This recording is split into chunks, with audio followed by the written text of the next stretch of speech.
Member for Marcocity, you have the floor. Thank you, Mr. Speaker.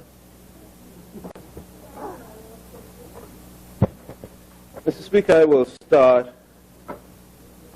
Before I move on to my allotted time for speaking, I'd like to raise 2 points of order, if I may, Mr. Speaker, in respect of what's transpired already. Very well. One is in respect of the contribution by the Honourable Member for Pine Ridge. There was a reference to the McKinsey report and also a reference to the Hawksbill Creek Agreement Committee report. And I would just, through you, Mr. Speaker, invite that those reports be laid on the table of the House so that as we prepare ourselves for the expiration of this 6-month period, we can do so in a meaningful way by having sight of those reports and the benefit of those in our future contributions. The next point of order, Mr. Speaker, is actually a point of order around what I call the secondary agenda of this House. And that's the context in which I say it's something that's transpired previously in this House. And I'm speaking, of course, Mr. Speaker, of Rule 36(2) of the rules of this House. Mr. Speaker, we have, since having convened this House upon the election to office in 2012, followed the first agenda, the primary agenda of this House, which is 36(1), which speaks to the order of business. We've actually never followed 36(2). And I only pointed out for this purpose, if you look to the agenda under 36(2), it says, unless the House determines otherwise, the House shall proceed to the following business on the second Wednesday in each month, provided the House is sitting during that month. And so there's a separate agenda, a secondary agenda for the second Wednesday in each month. And why that is relevant is because if you look to item K on that agenda, it deals with private members' business. It is the only place in the agenda of this House, in the rules of this House, where private members are allowed to bring before this House bills, any bills that may emanate from this House, for consideration of this House. And so I say that about Rule 36(2), and of course, just so that we don't have an idle discussion on it, if one were to look at Rule 47(1), you see a further expansion on private members' business, which is private members' business shall be taken on the second Wednesday of each month that the House is sitting, or at a time agreed by the House and on report by the House Rules and Business Committee. And so there's a second Wednesday in each month. And I say for the record, Mr. Speaker, so that those who will see where I'm going with this shortly can have an advanced warning of where this is going. If one were to look at Rule 52, that is the rule that deals with petitions. Those are public petitions. Those are different than private members' bills. And if one were to look at Rule 53, that deals with private bills, again, which have nothing to do with bills emanating from members of this House. For those who want to give some further consideration to it, I reference them to Erskine and May's Treaty on the Law, Privileges, Proceedings, and Usage of Parliament, Chapter 19, which deals with private members' bills. And the purpose I mention that as a point of order, Mr. Speaker, is that going forward, on the second Wednesday of each month, I am going to rise to ask when we are dealing with private members' bills.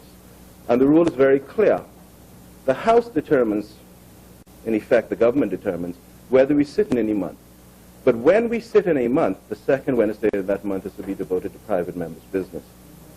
There are a number of things that we have not brought before this House, Mr. Speaker, which I intend to bring before this House in the form of bills for the consideration of this House to advance the social and economic equitable policies which should be before this House and which we have, I believe, regrettably ignored for the last 3 years. And so I'm just saying it openly. I will be bringing a bill to amend the Conveyance of Law Property Act to provide for mortgage relief to those persons who are losing their homes to banks, to bring into this jurisdiction the provisions of Section 30 of the Administration of Justice Act of the United Kingdom that I've been speaking about for 3 years, to finally bring mortgage relief, meaningful mortgage relief, to this country.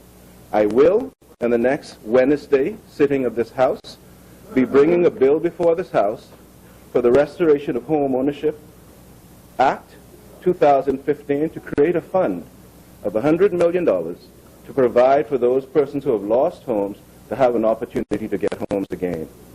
We have to be serious about social justice in this country.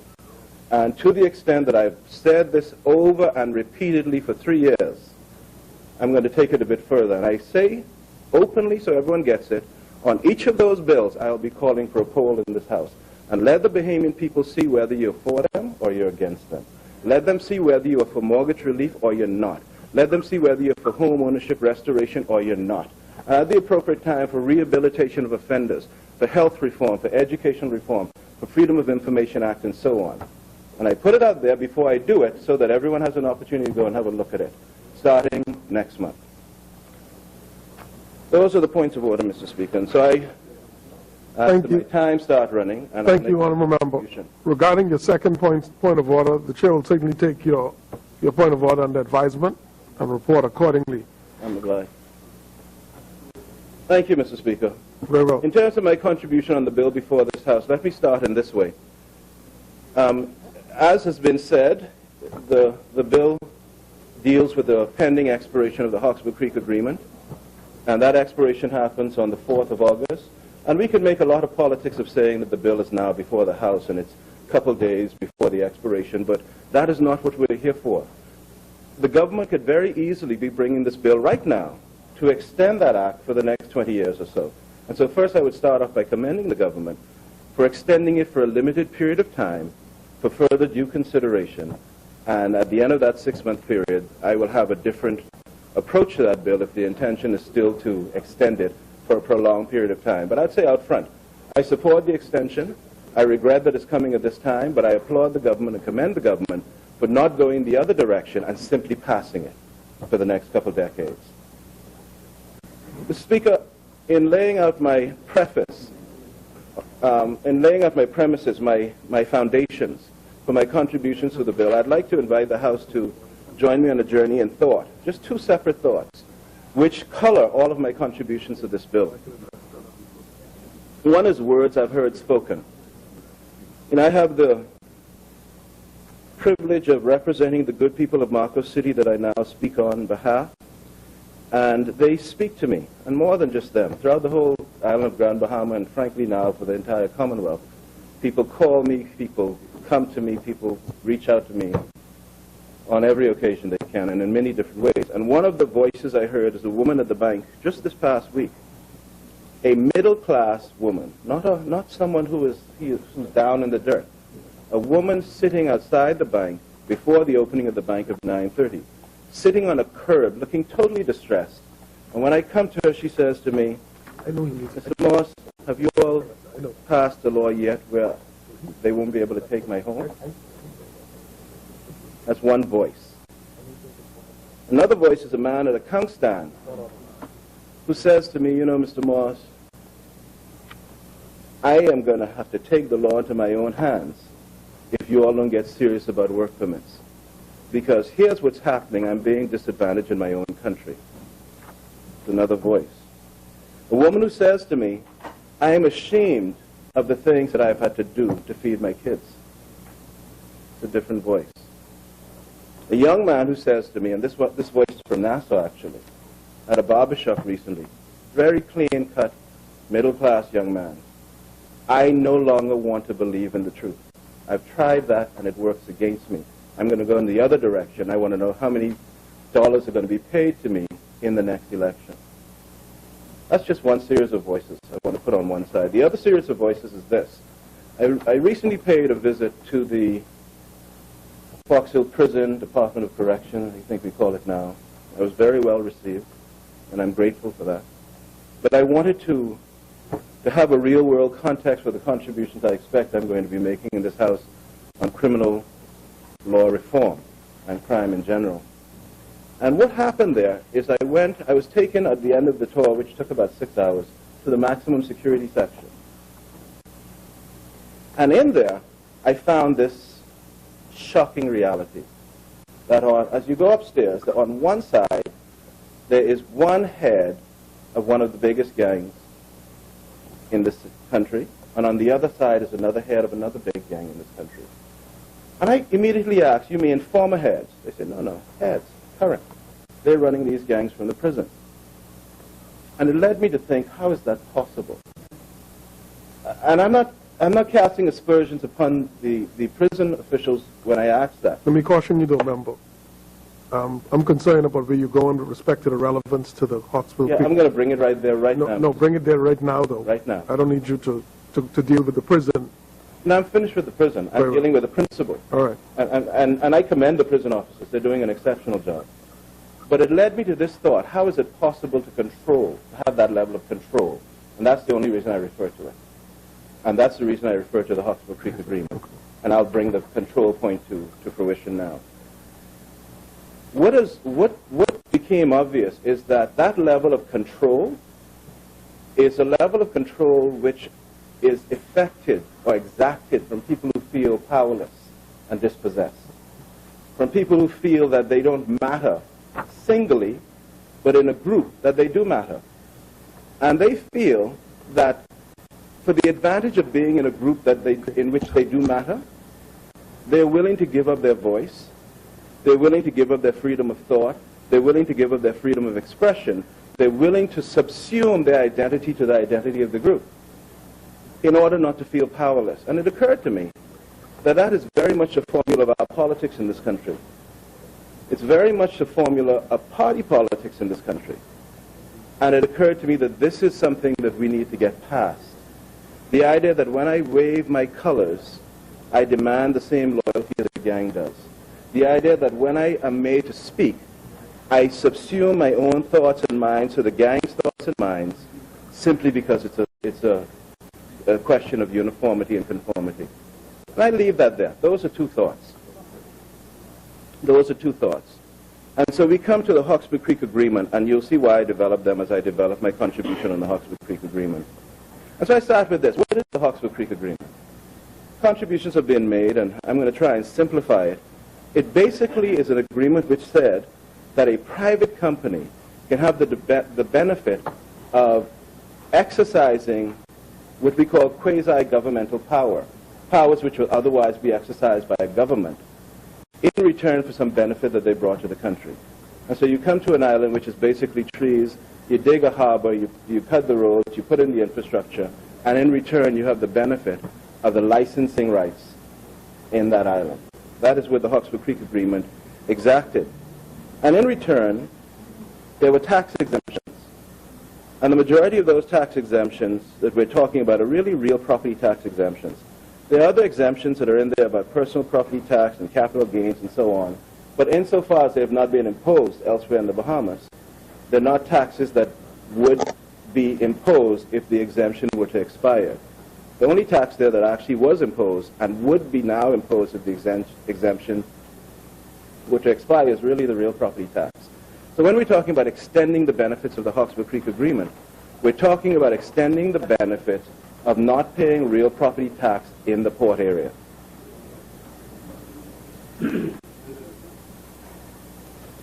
And so the question immediately arises as to who will be affected if we don't extend that tax, if we don't extend that exemption. The answer to that might surprise you. The answer to that is to be found in the Hawksbill Creek Agreement, the 1955 one, which is the first Hawksbill Creek Agreement Act. And the answer to that is to be found at Clause 227 of that Act.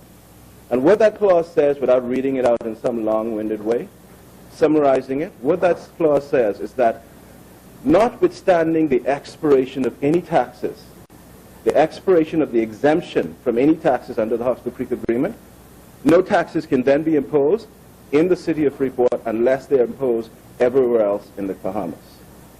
And so, when you ask who will benefit from it, you start by saying what happens if it expires. If it expires, the real property tax exemption, if that expires, it only applies in the city of Freeport if it applies throughout the rest of the Bahamas. And real property tax exemption only applies throughout the rest of the Bahamas for non-Bahamians, not for Bahamians. It's a very important point. Because that means if you allow the real property tax exemption to expire in the city of Freeport, it will only then apply, the Real Property Tax Act will only apply in the city of Freeport to non-Bahamians, not to Bahamians. And so we're really talking about an extension of an exemption for the benefit of non-Bahamians in the city of Freeport. That's what we're talking about. And so if we start from that way, looking at what the agreement says, looking at what the Act says, we now know what we're talking about giving away. The next obvious question is, what is the value of what we're thinking about giving away? Because we will hear a lot of things about this is what we will get in return. You know, the normal formula in the past is we'll build roads, we'll build schools, we'll do a few things, and that is the value for this exemption. So the question is, what are you giving away if we extend this, not for the 6-month period. This 6-month period is for deliberation. Beyond the 6-month period, what is the question? What will we be giving away? And the answer to that is the revenue from real property tax on non-Bahamian-owned land in the city of Freeport that would then apply. And so you look at the value of real property of non-Bahamian land in the city of Freeport. You can look just at the industrial sector in the city of Freeport, and much of that, as I said when I appeared before the Hawksbill Creek Agreement Committee, much of that is public knowledge, and that's why I'm looking with eagerness to seeing the report of the committee and the McKinsey report. Because all of those institutions in the port area, in the industrial area, told us what they bought the land for and the improvements they made on the land. And when you aggregate all of those values, they're easily about $5 billion, with a B. Billion, with a B. Easily. And, I'm being very conservative, and you then add the value of the land which is owned by DevCo, because, again, we got to understand what that was in the Haywood-St. George dispute, the 70,000 acres they own throughout the city of, throughout the island of Grand Bahama, which is foreign-owned land. So we look at that value also. Even ignoring that value, even taking the $5 billion figure, we're talking about giving away $50 million a year, roughly, in real property tax. And the question is, what could we possibly get for that that would be worth giving that away? The added question is, just take the last 10 years alone. That means we gave away $500 million in revenue. Did we get $500 million in benefits from doing that? These are very, very material questions. And so the question becomes, what is the benefit? And who would get that benefit?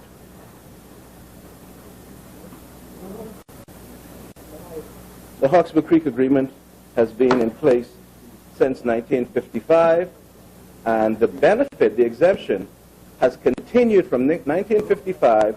There was a period in 1990 when it wasn't extended, but it was extended retroactively in 92. So when you look at it as a whole, from 1955 to now, this benefit has been in place. And the question is, have we gotten value for money, and why are we looking at doing that again? Some will say, at that time when we look at it, that companies will leave the city of Freeport if they have to pay tax. The problem with that argument is that companies are in the city of Nassau, and they do pay taxes. And they're all over the rest of the world, and they pay taxes. And if you go to them when they're not paying taxes, what do you expect them to say? That, yeah, we're happy to pay taxes? They're going to say whatever they need to say to keep the tax exemption going.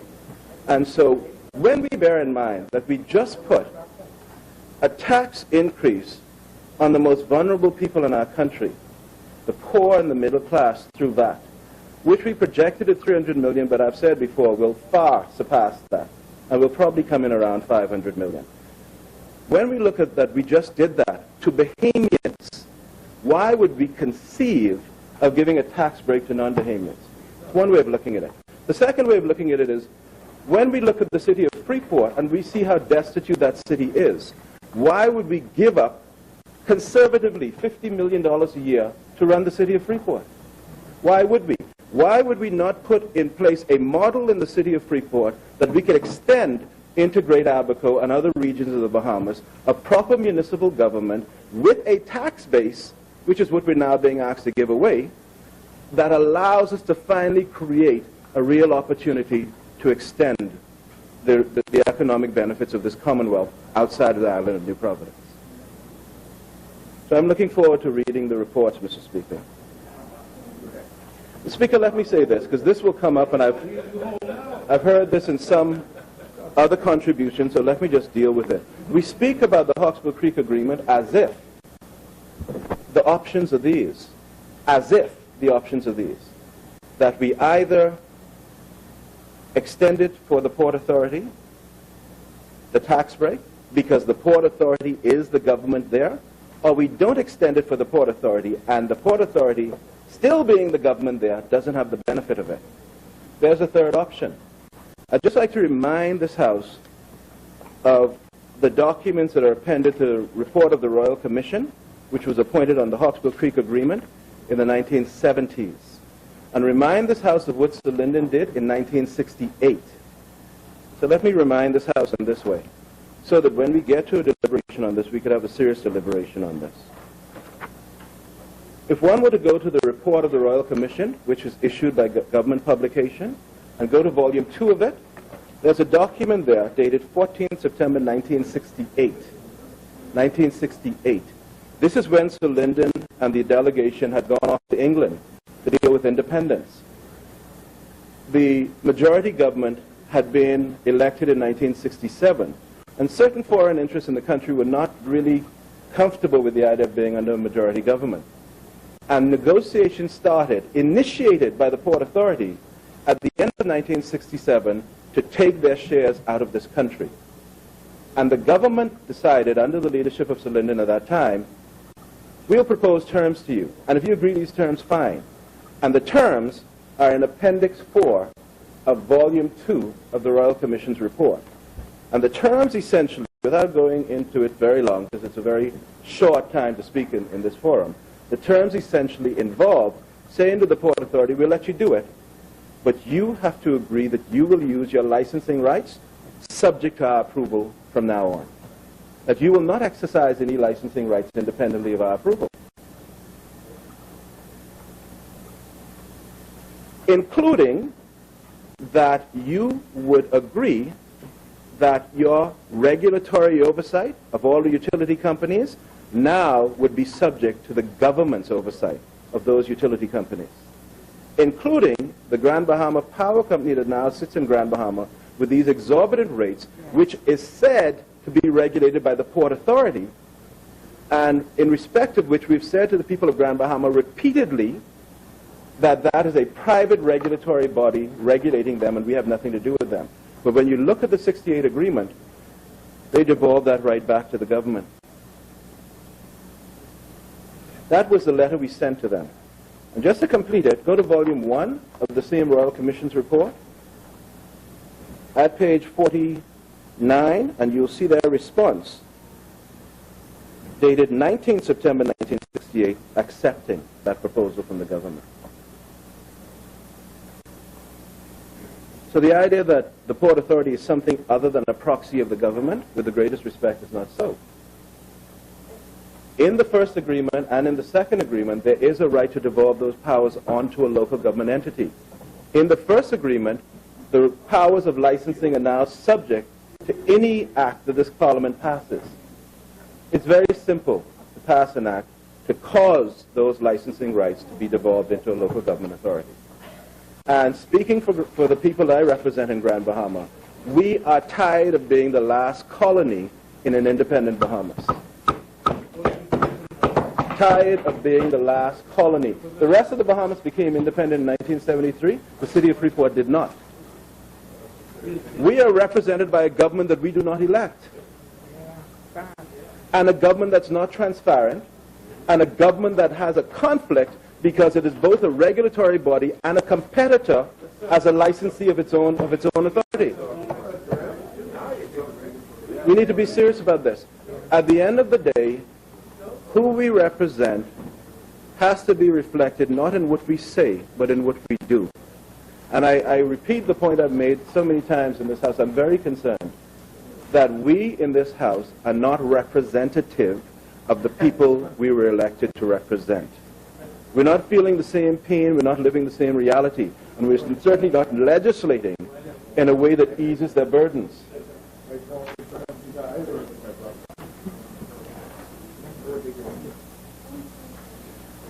What is the other problem with having no real property tax in Grand Bahama? Because it's not just that we lose revenue, you know. If you go in the city of Freeport, you will also find a mass of abandoned buildings or vacant buildings owned by non-Bahamians and allowed to languish vacant because there's no repercussion for doing so. There's no cost for doing so. There's no real property tax element for doing so, and so therefore there's no incentive for selling them. They simply stay there for years and years, and our city looks deplorable because of it. You see the same issue with the Grand Bahama Development Company and many second landowners, foreign landowners in the city of Freeport. The cost of land in the city of Freeport is still artificially high. Even in the midst of the worst recession we've ever seen in this country, visited upon one sector of this country. Even in the midst of that, the prime land in the city of Freeport is still artificially high because there's no cost to the foreign persons who own it to keep it without selling it. Just leave it.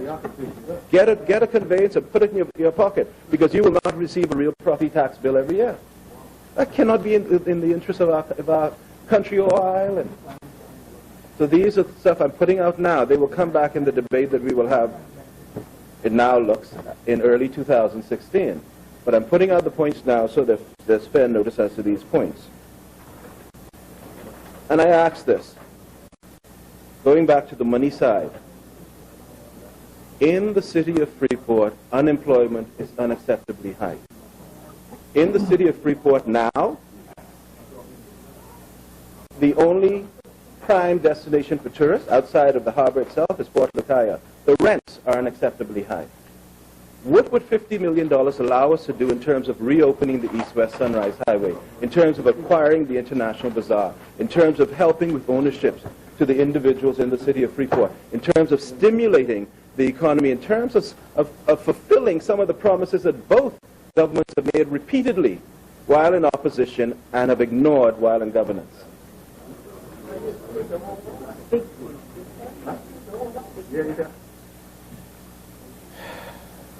Speaker, this is an opportunity for us to put in place a proper municipal government for the city of Freeport.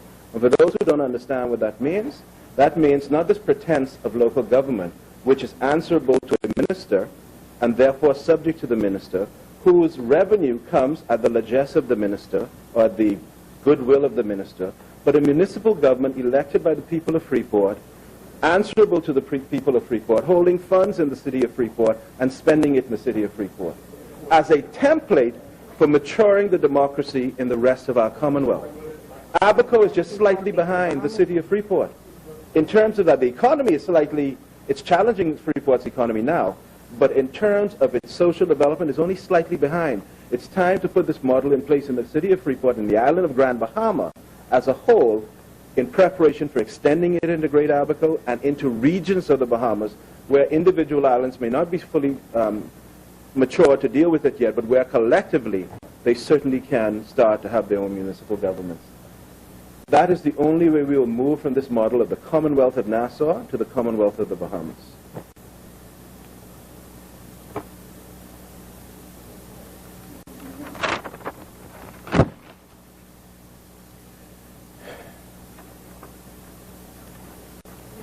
There's more that can be said, Mr. Speaker. I want to... There's so much more to be said, but at the same time, I do not want to bury what is being said already in more verbiage. I want those points to sink in.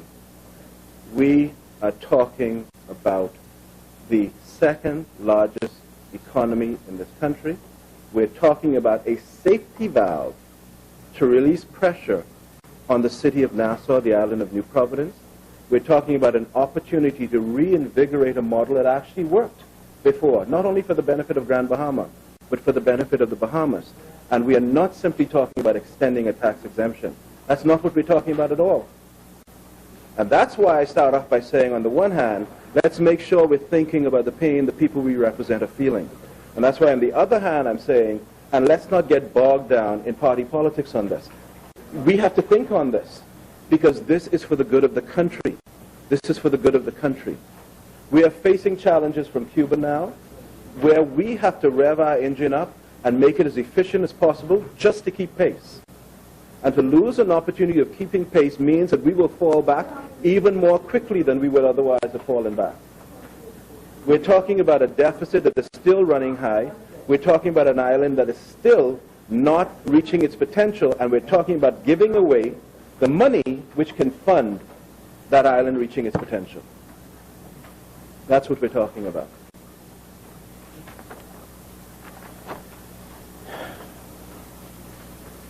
I'll go back to this point only because I think it's so important to deal with this. Let me just point out something, Mr. Speaker. A lot of people will say,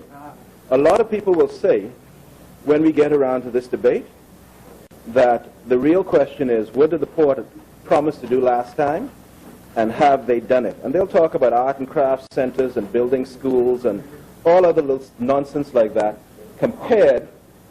comparatively to what we gave up. But more than that, let me go all the way back to 1955, because I want to show something, and I want us to be serious about how we approach this. The Hawksbill Creek Agreement. The Hawksbill Creek Agreement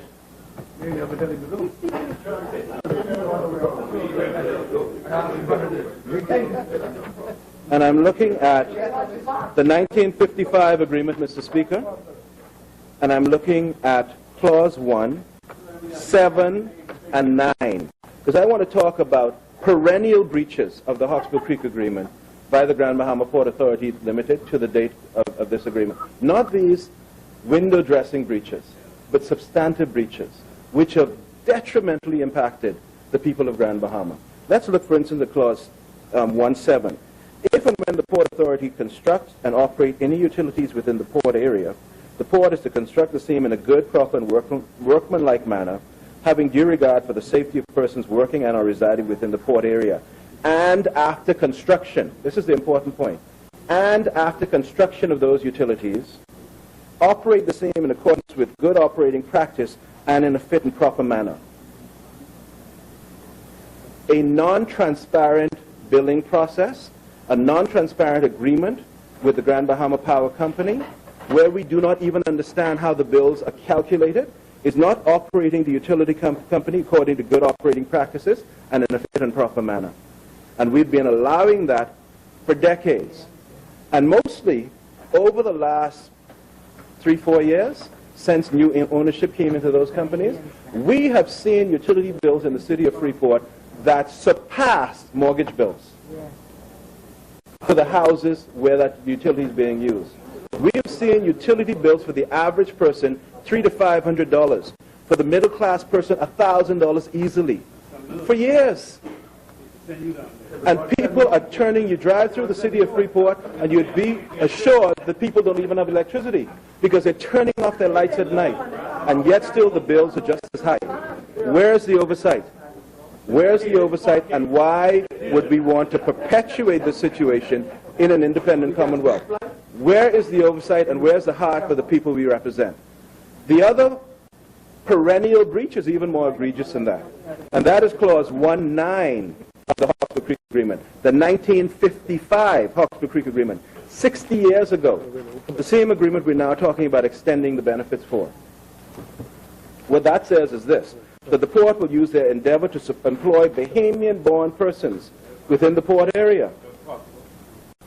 And skipping down a bit, they will use their best endeavors to train Bahamian-born persons to fill positions of employment within the port area and cause any persons or company licensed by them to carry on any manufacturing, industrial, or other business undertaking or enterprise within the port area to enter into covenants with the Port Authority in their license in the same terms as that covenant. Meaning, the Port Authority promised to hire Bahamian people and train them, and every license they gave should have had that same covenant in it.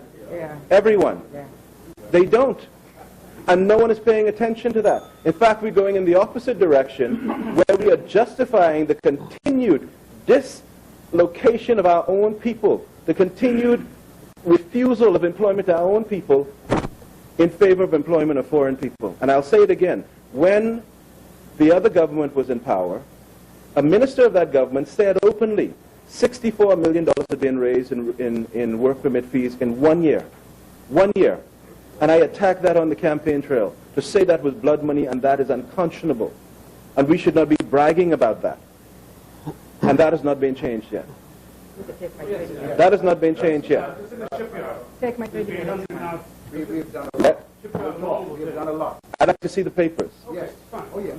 But I say this, we are here, again, to represent our people.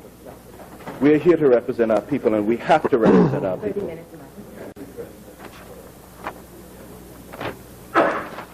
There's an old way of thinking, Mr. Speaker, and there's a new way of thinking. And I'm not suggesting the new way is coming, you know. The new way is already here. The people of our country in the next election in 2017, 58% of them will be between the ages of 18 and 35. The new way is already here. Here. It's not necessarily in this House, but it's here. And the old way of thinking is that we negotiate behind the scenes. We have a colonial government in Freeport. We benefit the rich and put a burden on the poor. That's not the new way of thinking. The new way of thinking is that we have to have self-determination in our own country. We have to have empowerment in our own country. We have to have transparency in our own country. We have to have the rule of law in our own country. This is an opportunity to see whether we really believe in that. And so I go in my last few seconds to say, 2 Wednesdays from now, when I start to table bills in this House, subject to the ruling of the Speaker, of course, Mr. Speaker. I'm not anticipating. Understood. We will see. Marcocity, thanks you, Mr. Speaker.